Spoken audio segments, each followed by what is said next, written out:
Hi, everyone. Welcome to AWC. I am Sarah Kincaid. I'm board chair this year for the Association for Women in Communications in Springfield. So welcome, everyone. Thanks for joining us for our February kind of lunch and learn. So joining us today is Christina Shutt. She will present to us a little bit about her experience at the Abraham Lincoln Presidential Library and Museum in just a little bit. But before that, I just want to remind everyone that AWC does offer a scholarship every year to a junior or senior in college who's studying journalism, communications, or some other comms field. And so the deadline for scholarship applications is March 1. So if anyone knows anyone who's looking for a scholarship, or maybe a friend of a family member who's studying anything in those fields, it's hosted on the Community Foundation's website. So we can put the link in the chat if you know anyone that's interested, or we'll send that out in an email after the meeting. But thank you so much for joining us today. I'm going to introduce our guest speaker, and then I will turn it over to Christina. So Christina was named Executive Director of the Abraham Lincoln Presidential Library and Museum in March 2021 after a national search for a new director, and she's been in that position since June of last year. In her short time with the institution, she's overseen the installation of a new exhibit in the library building, launched community outreach efforts to make sure the library is more welcoming to people of all walks of life. She accepted the donation of an important handwritten Lincoln letter and hosted the signing ceremony to make Juneteenth an official state holiday in Illinois. Previously, Christina served as the executive director for the Mosaic Templars Cultural Center in the African American Museum of History and Culture in the state of Arkansas. Under her leadership there, so you saw increases in visitor audience, fundraising, and exhibition development. Her co-curated exhibit, Don't Touch My Crown, won the 2019 Arkansas Museums Association Award for the Outstanding Exhibition. Additionally, her innovative and collaborative leadership resulted in the center being awarded the first-time National Museum accreditation, making it the 9th Black Culture Museum in the United States to receive that designation. Christina has served as librarian for special collections and instruction at the Hendrix College in Conway, Arkansas, an archivist for notable collections ranging from the history of medicine at Harvard University to the Reverend Dr. Martin Luther King Jr. papers at Boston University. She earned a bachelor's degree in history from Central Methodist University in Missouri. My dad went there too, and holds 2 master's degrees from Simmons University in Boston. Christina, welcome. We also utilize the chat quite a bit here at AWC, so everyone feel free to introduce yourself, say hello, network with your fellow communicators in the area, and we will kind of be chatting along while you present to us, Christina. So I'll turn it over to you. Well, thank you so much, Sarah, for that warm introduction. It's always a pleasure to meet other people who are connected to Central Methodist University. We're a small but mighty pool of people. So it's great to be with you all today, and I hope to share some tips and things, and maybe some stories as well, and hopefully you'll find that those things are relevant as you consider really what it means to be a catalyst for diversity and inclusion at your organization. So, one of the first things that I think it's really important to understand is that you really have to prioritize DEAI, and I'll use that. So diversity, equity, accessibility, inclusion, that acronym today, just so we're clear on the same page. But you really have to prioritize it at all levels of your institution. A lot of that starts with, mentoring and coaching your staff to grow in your company knowledge and in the profession, right? So I love when you were talking about the scholarship, but it's taking programs like scholarships and other things and using it as a way to, again, to help staff grow in their company knowledge. When Sarah mentioned, I worked at a college, no one told me that my promotional materials for associate professor needed to be like formatted in a binder with specific sections. So I just stapled all of my papers together. And I only realized something was wrong when I dropped my materials off at the provost's office. And I discovered that everyone else had fancy notebooks. Someone had told them what the expectation and what the norm was. And so, it's important that we tell people about those sort of cultural norms or company culture things that maybe we don't know, or they don't know when they come in. And then, of course, as part of that, really being, mindful that, mentoring and coaching is about being a true resource, right? And using your knowledge and your privilege to help guide and support others. My favorite calls that I get from people are ones where someone calls to tell me how amazing a former employee or an intern is, and that they're grateful that I mentored them well. Those are like the best calls to get. And of course, again, be mindful of that sort of pet to threat phenomenon, which I find it occurs often more with sort of women experiencing that. So not just women of color, but white women as well, where, someone brings you into an organization and they kind of consider you their pet or their project. But when you surpass them in knowledge, or you surpass them in expertise, or maybe you surpass them in the hierarchy, that you then become a threat to them. So, our first and foremost priority should be encouraging, increasing the number and the sort of breadth and depth, right, of the diversity of our teams, believing the diverse teams work better.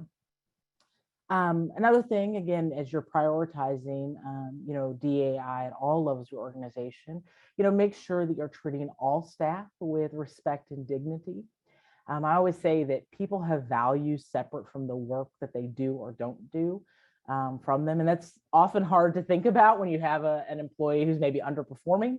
But being able to really separate those things out and understand and appreciate their humanity and their humanness apart from just the work that they do for you. With that, it's important to know the names of people in your area, right? I always, when folks call me in or have me do diversity things for the organization, one of the first questions I often ask their C-suite, their senior team, is, do you actually know the names of the people who clean your buildings, right? Do you acknowledge their humanity? Do you acknowledge the humanity of the people on your team? When I became director at ALPLM, I actually met one-on-one for 30 minutes with every single person on my staff, so all 82 of them. And really, it was their time to talk, ask questions, share stories, share photos of their family, whatever it is they wanted to do. But it was 30 minutes of my uninterrupted and undivided attention. And it was a really great opportunity to get to know people better. It was an opportunity for me to create connection with them. It also became a great opportunity for me to learn more about Springfield, as people shared some of their favorite things to do in Springfield. I also did something really similar with our volunteers. So on my second day here, I met with our volunteers and we recorded the session so that so volunteers who couldn't make it for our in-person could also view it online.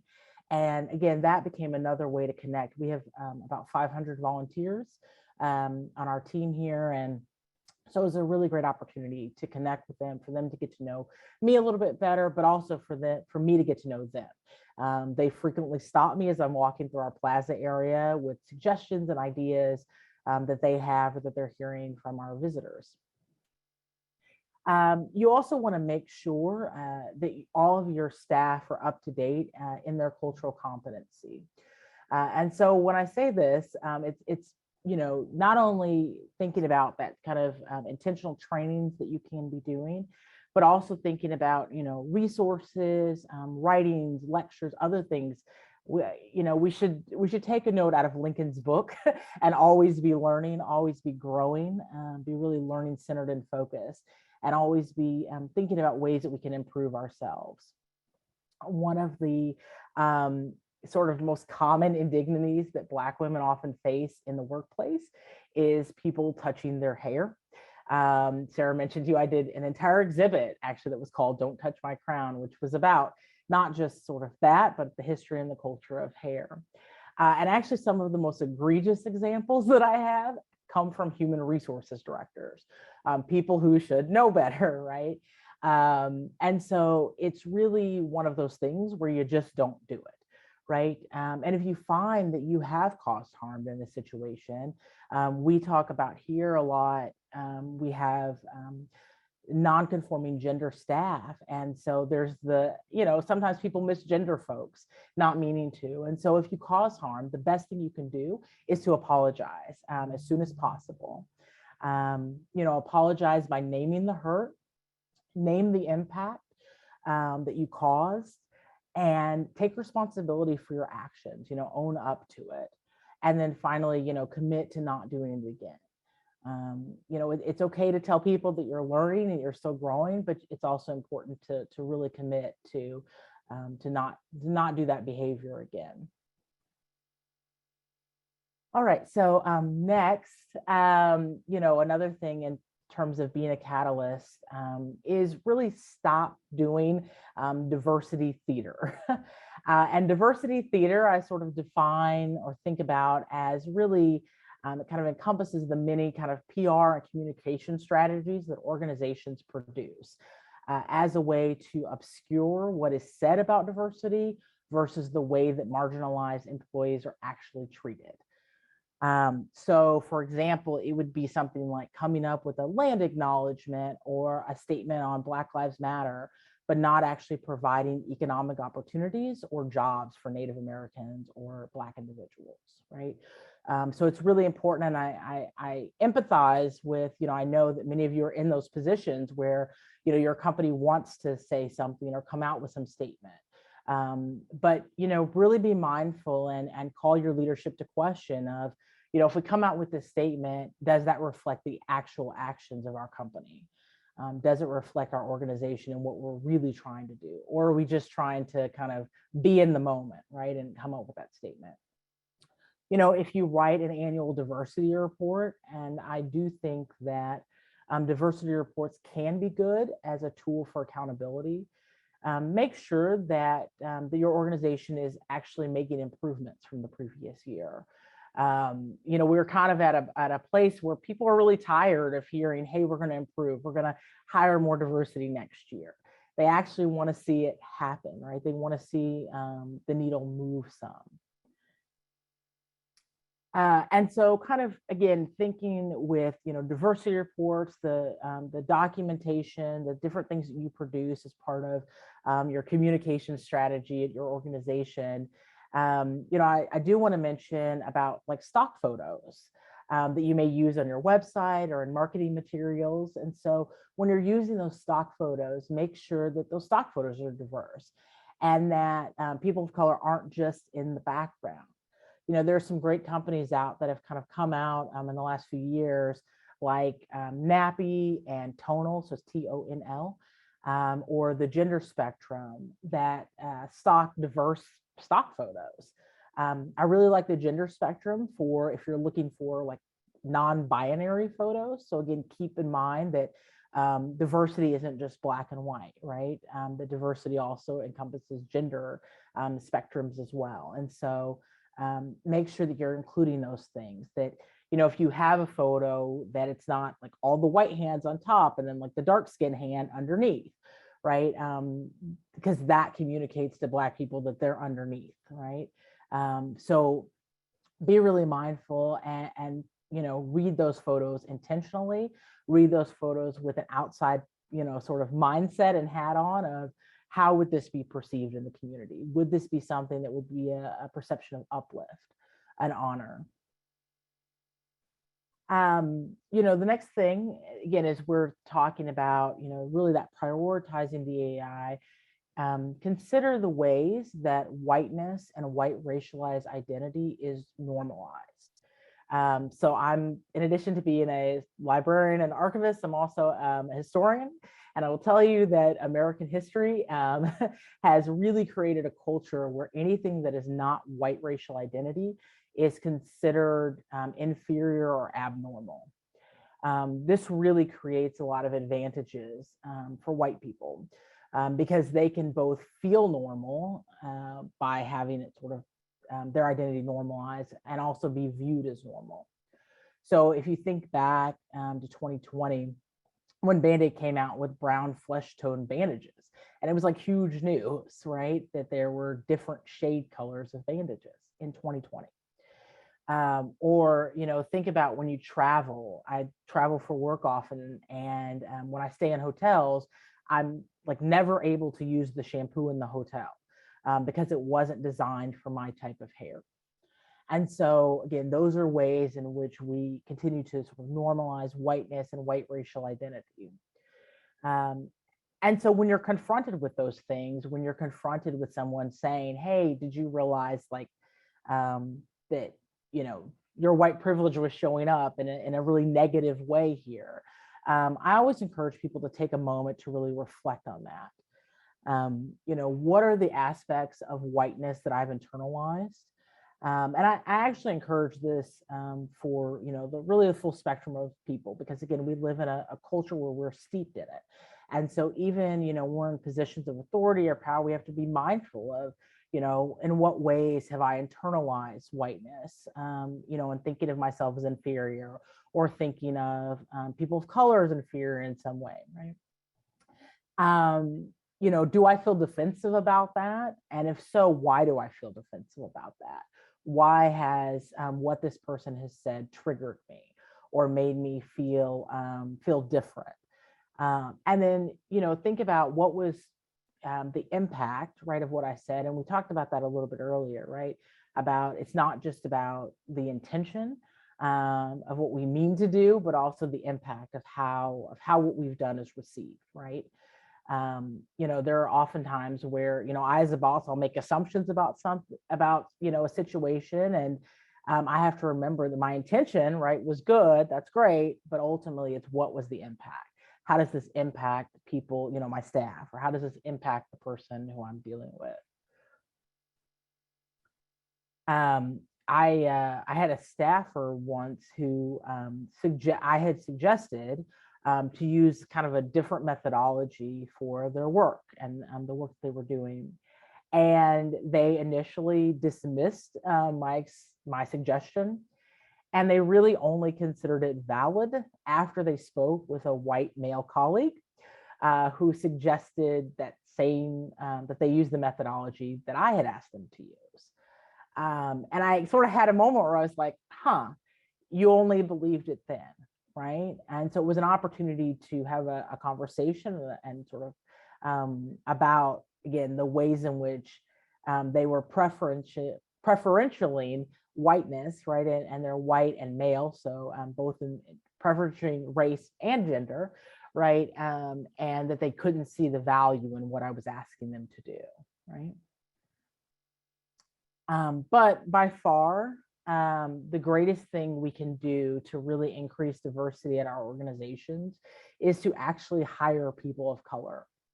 And so, again, when you're thinking about hiring, if you get asked to think about job descriptions, consider things like incorporating core competencies such as racially just or learning agility, promoting equity, right, into your job descriptions and into job ads. That's one way in which we can communicate to people on the front end our intentions and our seriousness, right, about what we're trying to do. And then, as you're looking at resumes, so as you're hiring people or looking to add people to your teams, learn to really see and hear and find value in non-traditional work experiences and backgrounds. As many of the folks on this call, I'm sure, have experienced themselves, that not everybody takes traditional pathways in their careers. And so it's really important that we find value in those non-traditional pathways as well. Be mindful of using gender-coded language in your job ads, and I would even say in your advertisements. So an example of this, like masculine language, would be words like driven or competitive, decision, versus kind of feminine language, which would be considered support, share, interpersonal. Kind of gives you just a little sample. Studies have shown that women actually don't apply for jobs where masculine language is used. So keep in mind, as you're hiring for people, if you notice that all the resumes are coming from men, right? You might have used gendered language in your job ads. And so you might want to go back and revisit that. One of the things we always do here is when we're doing our interviews, we always include multiple diversity questions as part of the interview process. And so, asking candidates for specific examples of diversity initiatives they've led or been a part of is important, especially for us in our interpretation roles and our public facing roles. We also ask candidates for specific examples of how they are personally working to grow their DEI knowledge. So again, as I said, we're very much a learning centered and learning focused institution. And so I'm always looking to see what are ways that people are increasing. And it could be something as simple as, a question like, what's the last book you read by someone who didn't represent your racial or ethnic identity, right? That wasn't a required book. And so making sure that you're reading, that you're increasing your knowledge, and that you're not expecting someone else to teach you, right? But going to the wealth of resources that are already out there.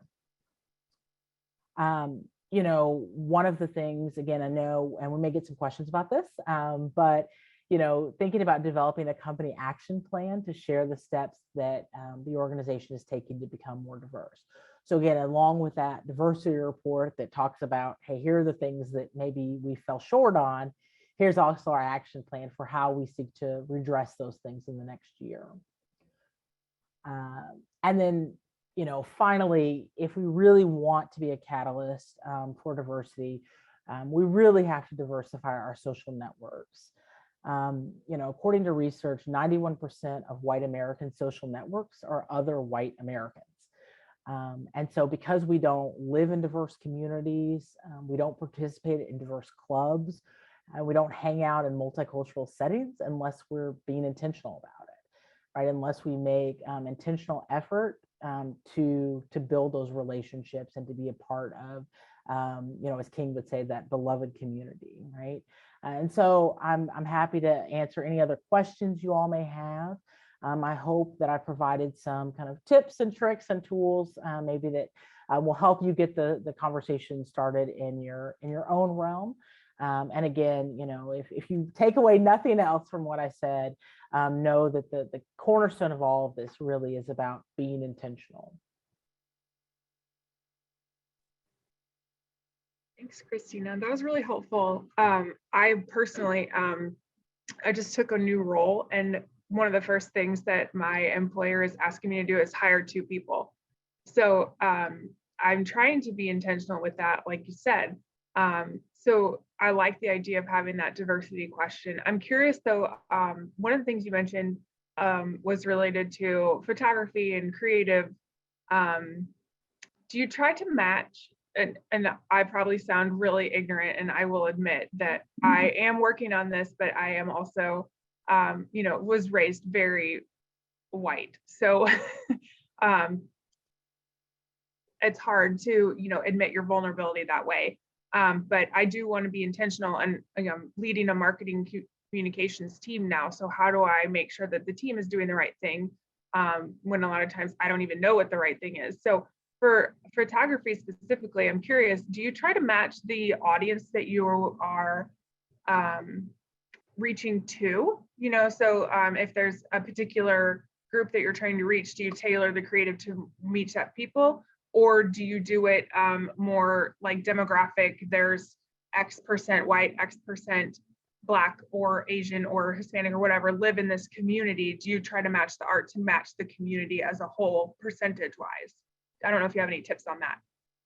Yeah, so we're kind of going through a period of a little bit of a transition, but ultimately what we're trying to do is kind of focus more on the demographic. So we really want, when you look at our photos, regardless of who we're sort of targeting as that community, we really want it to be diverse, right? We really want those photos to visually represent our audience because, as you probably know even better than I do, right? If you can't see yourself there, then why would you be there, right? And so if you see, these photos and nobody looks like you in the photo, right, you're not likely to want to go to that place, right? There would have to be a really compelling reason for that. And I don't say that to say that like we all have to check a box, right? But there is some checking boxes that needs to happen, right, to make sure that we're covering the full breadth. Patty Nepler, our incredible head of guest services and marketing here, and I were talking this morning about, when we unveil our new children's gallery, hopefully later this fall, we want to be really intentional that, we have different families shown. So not just sort of race and ethnicity, but also different types of families.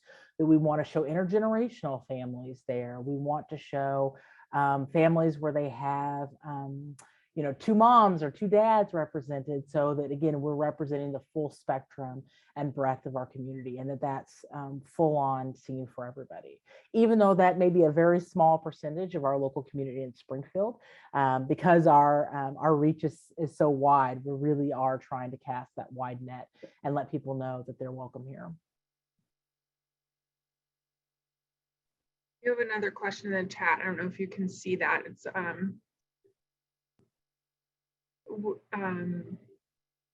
talk about the difference between DEI and being actively anti-racist. So how do you kind of define those terms and how do you navigate those differences?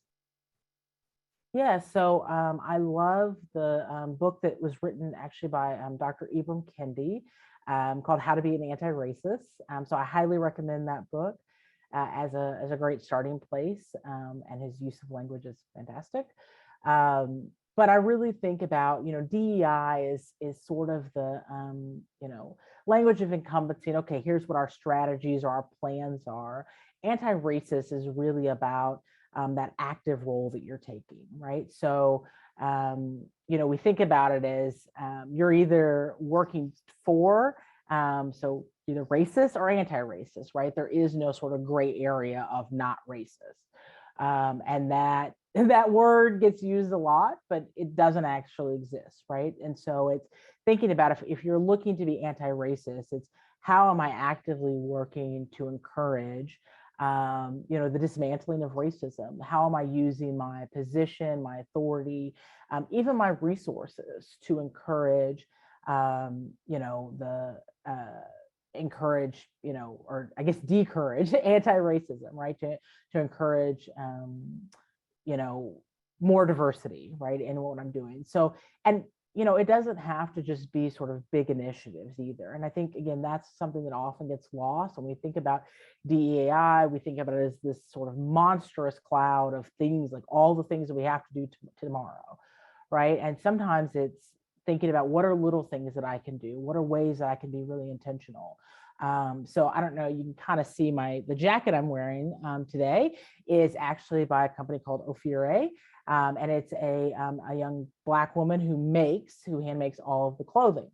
And so, that's one way in which I can be intentional, right, about supporting Black businesses, especially here and during Black History Month, but, even throughout the year, right? So thinking about, are there Black or Asian or Indigenous or Latinx, or trans businesses that I can support, right? When I'm looking to buy jewelry or buy new shoes, right? There's lots of folks you can follow on Instagram that have, buy and specific types of folks, right? To let you know if you don't know. And so that's, one small way in which you can, show, hey, I'm trying, right, today to use my economic power to do that. But really that anti-racism is about that sort of active approach to it. What are the ways in which you're trying to create a more just world for others, right?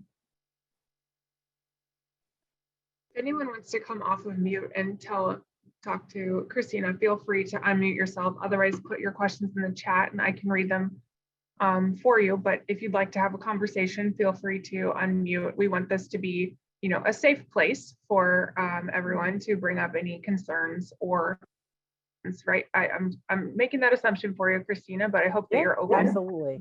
Well, and I'll tell you, so I'll spoil you. I often use the word more than safe. I say brave, right? Because it requires a sense of curiosity and braveness to show up for ourselves and for each other. Okay. Oh, interview questions, sure.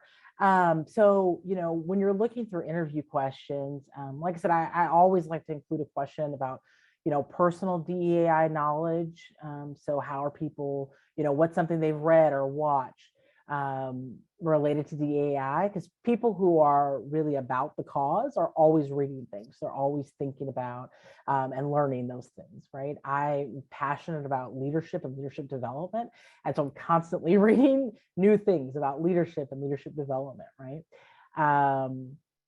And so asking people personal questions, but I think asking them even, so if you're interviewing someone for, I think, Sarah, you mentioned earlier, like a photo position, right? You want someone to be your photographer for your organization, right? Asking them about their work. What work experience do you have working with diverse or historically marginalized communities?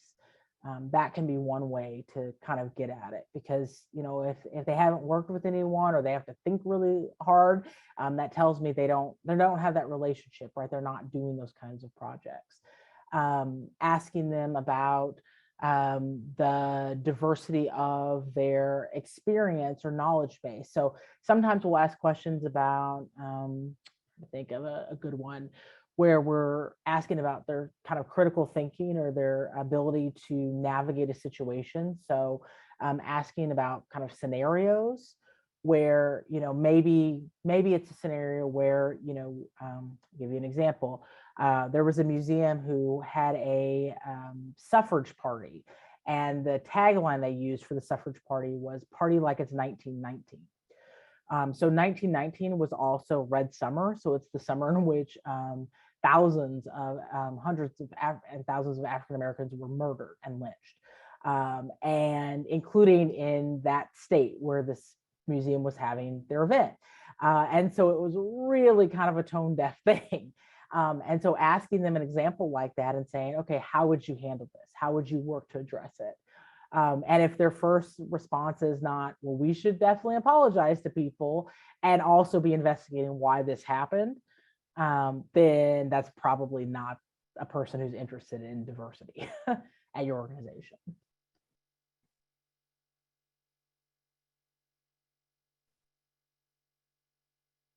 I have a question for you that I'd rather ask out loud than put in the chat. Thank you so much. I really appreciate what you have to say. I'm in Santa Barbara, and where I work at the university, we've had multiple in-depth DEI trainings, like multiple day workshops. And sometimes I feel like the more I learn, the more I want to be careful about not doing the wrong thing. So for our chapter in Santa Barbara, we have talked about, the board has talked about, the last couple of years, we want to bring in more diversity. We want to, and also I don't want to make anyone feel like tokenized or anything, like just reach out to, just ask, that member about, what we should do for DEI, right? It shouldn't be on our Latinx members to give us a solution. So and I like what you said about having the photos, right? Making it look like differently represented, but honestly, we're a bunch of older white women, and we're really trying to young it up and change it up. So what would you offer to that if we really are mostly, a white group? We want to be more welcoming to all.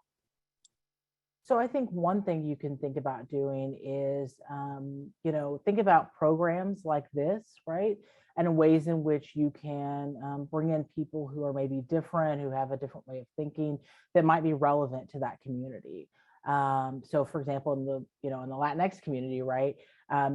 Finding someone who does communication work, right? Who would be willing to be a guest speaker and be really upfront with that speaker and say, hey, we're hoping that having you here will be an opportunity to bring in more folks, and for you to promote it and share it on your resource networks and things like that. So I think it's really about, again, that sort of intentionality that you're bringing, and being honest about it, right? Saying, hey, this is what we're trying to do, right? We don't know all the answers for how we can do this, but we're trying to do this. As you mentioned, Lisa, having those photos is really important. Because then people know that they're welcome because they see people who look like them. Thinking about places, so even the place that you meet. I mean, we're obviously meeting in a virtual space today, but where is it you all have your meetings or your gatherings? Are they in specific areas of town where maybe Latinx community folks don't feel comfortable because there was like a history of racism and marginalization that happened in that neighborhood?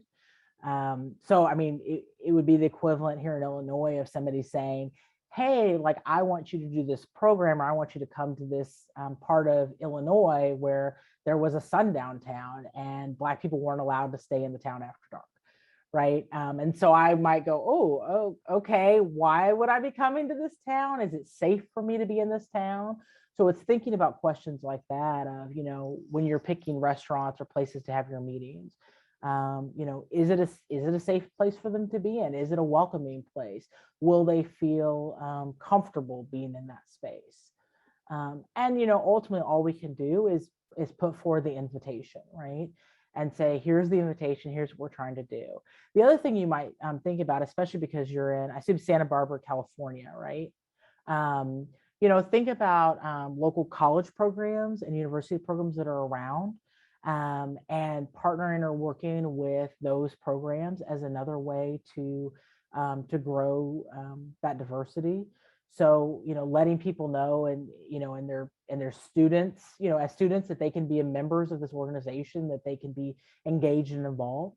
So that's kind of another way. You know, as you get sort of 2 or 3 folks, that helps to bring more people in, because then they want to bring their friends in so that they're not the only one. But if they know, you know, they're more likely to do that if they know it's a welcoming place, that people are thinking of them, right? But if we were doing a topic on DEI and we are not of, you know, we are not the experts in that, would it just look like, you know, whitewashing or something if we took on that topic? So you don't just have to have people of color for DEI topics, right? One of the things I mentioned was that, you know, I do a lot. As a matter of fact, I did a talk last week on nonprofit management and leadership, right? And we ended up talking about some DEI stuff, but it was really about leadership and management. And so think about other topics that aren't even related to DEI, but that you could have a person of color in front talking about that topic, because that in particular will be really interesting to people.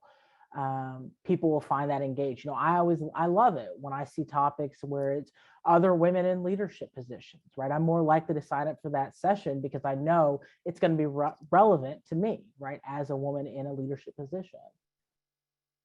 Great, thank you so much. And I work at the university, and that's another thing, is getting more students to come too. So yeah, so thank you so much. That was really helpful. Thanks for joining us, Lisa. I'm glad that you, you know, picked up our event from California. That's awesome. Yeah, thank you. It's nice to be able to hop on. I just have to remember the time zone change. But now I've got it down. I know it's 10 o'clock, not noon here. So gotcha. Anyone else want to speak up? Nalo, go ahead. All right. Hello, everyone. I'm Nalo Mitchell. Thank you so much, Christina, for being here today. I appreciate you talking about DEI, and you said to be brave, and Sarah said this is a safe place, which I know it is, but I'm okay with somebody wants to repeat what I say. So I am the coordinator of school, family, and community relations for the largest district in Central Illinois, for District 186 right here in Springfield. So welcome, congratulations to you. And what I noticed, I take a lot of the photos for the school district, is that when I came on board, there was a lack of equity in how we were, you know, highlighting the schools and highlighting our students. And that was, I was doing equity without realizing it. It wasn't, we weren't talking about it back then. But because I come from a diverse background and was born and raised in a diverse community in Chicago and went to school with all sorts of ethnicities, it was important to me to make sure that we had equity and diversity when we're showcasing our schools. And so, you know, when Sarah talked about, you know, how do you do that? And, you know, looking at our demographics and just making sure that the school that's maybe the low socioeconomic is highlighted just as much as the school that has, is known to have more money. The parents have more money, are wealthy. And it was a boost for our school district. It was, people had pride in their schools. It's like, oh my gosh, we're highlighted on the banner. It's not just the same three.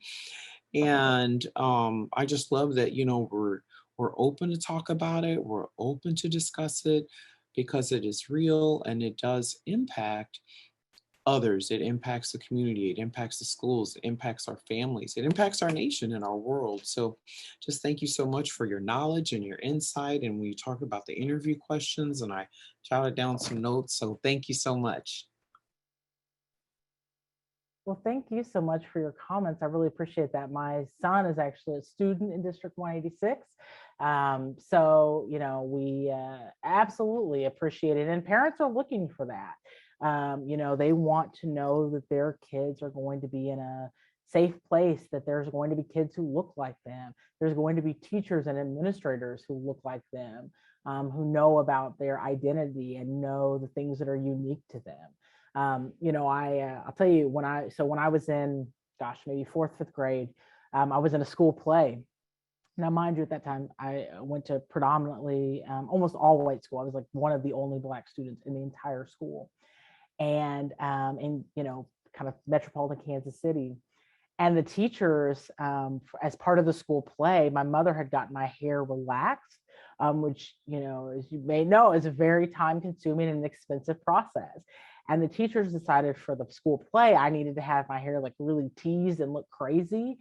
And my hair looked awful after my mother had spent all this money on it. And I can't help to think, right? The teachers were very well-intentioned. They were very apologetic when they realized what happened. Because, I, as like a little fourth, fifth grader, I didn't want to say anything or stand up, right, to my teachers. But, I can't help but think if I had had a Black teacher who knew, right, that wasn't okay, or that you should have asked her parent first, right, that my mother might not have been so upset at the school and about what happened to my hair. So I think, as you echoed so well, right, it's important to have that representation in our imagery and in our, in the behind the scenes, in exactly, in the schools and our teachers and our administrators. Thank you.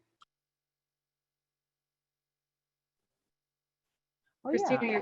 you have a question in the chat. Yeah, I'm super curious about this too. I love podcasts. So if you have any podcasts too, I would love to hear that. Oh, okay. Gosh, put me on the spot a little bit. So yes, constantly reading. I think, and I will send, we actually put together a great list for some teachers that we had recently, where we were studying Stamped from the Beginning. So that's a great book. It's a little bit denser than How to Be an Anti-Racist, but if you are really interested in learning the history and how embedded, when people talk about that racism is embedded into the fabric of our country, that is a phenomenal book to explore that. There is, I'm trying to think, PBS has done some great footages in their kind of, I guess, their digital studios, sharing some videos around kind of, again, the history of racism, understand the history of terminology, colorism, things like that, which I think can be really helpful and provide some tools. Let me pull up, sorry, stay on my computer. So, I think exploring, obviously, Robin DiAngelo's work on white fragility. She's got a new book that I think is coming out in the next month, is another great resource. Let's see. Teaching with Tolerance is great, especially if you work in a school environment or you're working with kids or parents. One of the things I did before I came here was create an entire children's exhibit that's all designed to teach parents how to talk to kids about race, called Same, Different, Amazing. And so, we oftentimes use Teaching with Tolerance and their resources in terms of thinking about that. Let's see. Silence in the Past is a favorite book of mine. It's a little bit more academic, but it was by Michelle Rolfe-Truleau.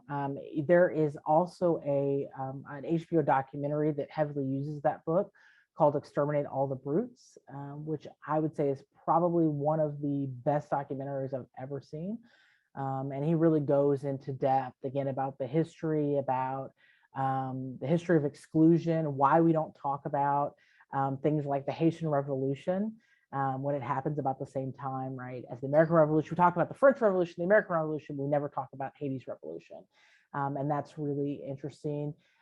If you're looking, you know, for those of you in Illinois, James Lowen has written a number of books on sundown towns, which I think are really fascinating in understanding, the history of towns. Absolutely. What I'll do is I will forward to Sarah or Jayette our resource guide that we've come up with for teachers and teaching about kind of racism and the history of that, which has a full list of documentaries and books and articles to read. And I can also put a few more in the list as well.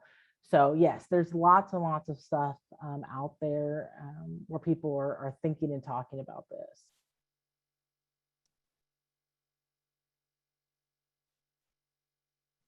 Perfect. Yeah, we can make sure that we get that list out to everyone that we can only send to everyone who actually registered. So if you didn't register, you might want to click on the link real quick and register if that's still available.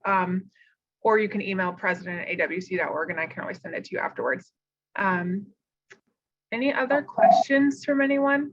Well, and I will also mention another book that I've really enjoyed reading, which is, I think, talks a little bit more than I probably did today about just the problem of diversity and how we haven't moved the needle as far as we think we have, is a book called Diversity, Inc. Let's see, I'll put that one in the chat. And it talks a lot about the business of diversity and looking at it from different lenses. So if y'all remember Oscar So White, it talks about that, but also talks about, well, why is that an industry-wide problem?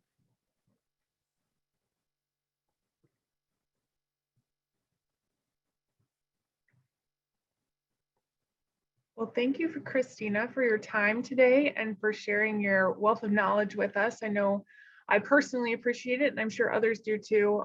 This is such an important topic, and AWC as a whole, you know, our board feels like this is a really important topic too. So thank you for sharing your insights with us. We will send out that list if you get that to Jayette or whoever, and we'll make sure that it gets shared out. So thank you for that. With that, I appreciate everyone coming today. If you know a scholarship recipient, feel free to have them apply for our scholarship.